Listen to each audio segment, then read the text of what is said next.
Hello, I'm Claire Potter, author of Getting the Little Blighters to Eat and Which Food Will You Choose? Today I'd like to give you my top 3 tips on how to stop your child being a fussy eater. Okay, tip number 1. Don't talk about the food. If you listen to parents with their children at meal times, you'll often hear a running commentary, something like this. Eat some of your peas.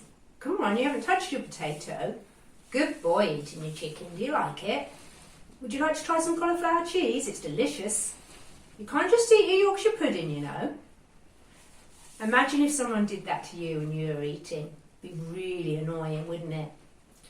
But apart from making meal times tense and unenjoyable for your child, it gives them heaps of attention for not eating something. And it invites them to battle it out with you.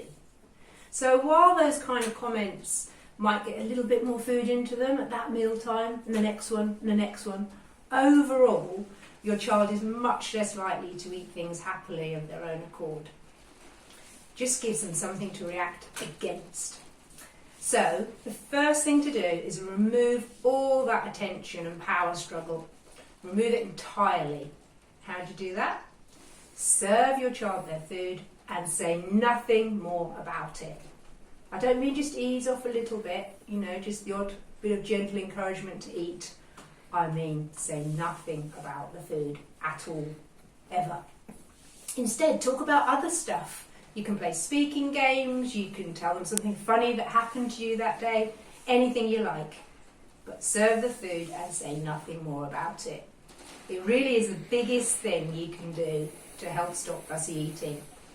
Because once there's zero attention and power to be gained by not eating something, your child's natural curiosity about food and desire to eat of their own accord can emerge. It's not an overnight fix, nothing is, unfortunately, but if you do that consistently and 100%, it really will make a difference. Right, tip number 2. Keep serving your child the foods they don't eat. Now that may sound strange. What's the point in serving them foods they're not going to eat? Waste of time, effort, food, money. But think back to when your child first became fussy.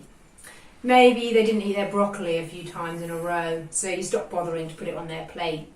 Maybe you noticed they seemed to prefer cheese sandwiches to ham sandwiches, so you kept making them cheese sandwiches. Maybe they asked for Rice Krispies rather than Weetabix over and over again, so you stopped buying Weetabix. Maybe you asked them what they wanted for dinner, and they said pasta nearly every day, so you made them pasta because you wanted them to eat, right? And their diet just got narrower and narrower. If we only serve the foods that our child says they want, that they ask for, that they seem to prefer, they will become unfamiliar and uncomfortable with other foods. And then they will genuinely start to believe that they don't like those other foods. Now, you don't need to go cold turkey and suddenly start serving them lots of brand new meals and foods. You'll get too much of a backlash from your child if you do that. Just take it gradually and gently and start tweaking the foods and meals that you serve them. So, for example, let's say one of their reliable meals is plain pasta spirals with a serving of sweet corn. So try using a different shape of pasta, or put a little bit of pasta sauce on a bit of the pasta, or serve some peas with the sweet corn as well. Now at first they're going to complain, I don't want that on my plate, why have you given me that? But gradually, if you keep doing it, they'll become familiar and comfortable with those foods. They'll no longer be alien to them. And so they'll stop complaining and they'll accept that you've put them on their plate, and they'll ignore them at first. But then they might start to play with them, then they might have a lick, the next time a nibble, and gradually they'll become receptive to the idea of eating them and will start to eat them. Because remember, a child can't start eating a food that isn't even there. Okay, tip number 3, have fun with food.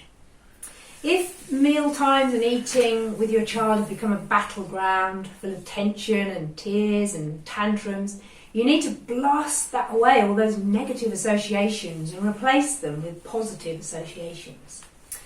Now, I don't mean have fun with food in a really contrived, forced way, like serving their mashed potato in the shape of a hedgehog, or giving them a pizza with a smiley face made out of vegetables on it. If you do that, your child will see straight through it. They'll feel your desperation. Mummy really wants me to eat this, doesn't she? We'll see about that. No, I mean, have fun with food in a way that's intrinsic to the food, that the food lends itself to naturally.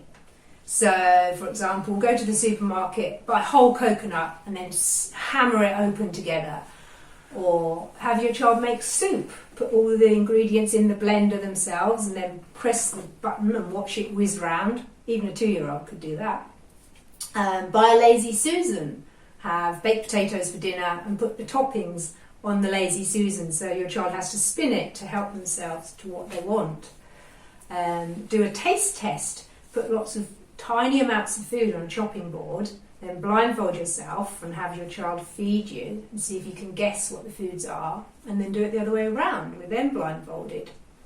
Or you could surprise them one night at dinner time, turn all the lights out and have a candlelit dinner. Anything you can think of that's fun and creative. And that's where my new book, Which Food Will You Choose, comes in, because you can enjoy the story together and see what the characters do, and then play the game that the characters play with your child in the supermarket in real life. So that's my top 3 tips on fussy eating. And if you'd like lots more clear, precise advice about how to stop your child being a fussy eater, then come to my website, stopfussyeating.uk.